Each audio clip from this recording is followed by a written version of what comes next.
Football বর্তমানে বিশ্বের সবচেয়ে জনপ্রিয় খেলাগুলোর একটি। 4 বছর পর পর ফুটবল বিশ্বকাপ আসলেই বিশ্বজুড়ে দেখা যায় বাড়তি উন্মাদনা। কেউ খেলোয়াড়, কেউ সমর্থক, আবার কেউ এটিকে জীবিকা নির্বাহের মাধ্যম হিসেবে বেছে নিয়েছেন। তবে মুসলিম সমাজে দীর্ঘদিন ধরেই একটি প্রশ্ন আলোচিত হয়ে আসছে, ফুটবল খেলা কি হারাম নাকি ইসলামে বৈধ?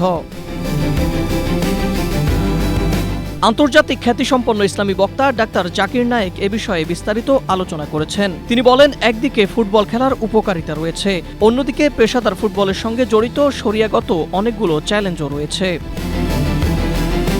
ওভারফ্লো কিংবা লিকেজের ঝামেলা?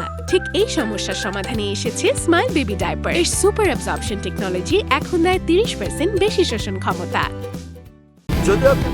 ডাক্তার জাকির নায়েক তার অফিসিয়াল ইউটিউব চ্যানেলে বলেন, যতক্ষণ আপনি সব ফরজ বিধান মেনে চলছেন এবং কোনো হারাম কাজ করছেন না, ততক্ষণ পর্যন্ত ফুটবল খেলা সম্পূর্ণ ঠিক আছে।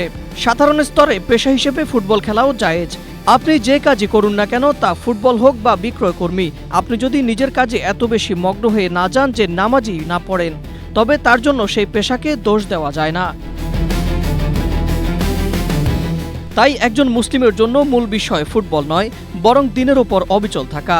যে খেলাধুলাই হোক, যদি তা আল্লাহর বিধান পালনে বাধা সৃষ্টি করে, তাহলে তা থেকে সতর্ক থাকা প্রয়োজন। আর যদি খেলাধুলা একজন মানুষকে সুস্থ রাখার পাশাপাশি ইসলামের সীমারেখার মধ্যেই পরিচালিত হয়, তাহলে তা কল্যাণকর ও গ্রহণযোগ্য হতে পারে। Ahmed Imtiaz, Asia post.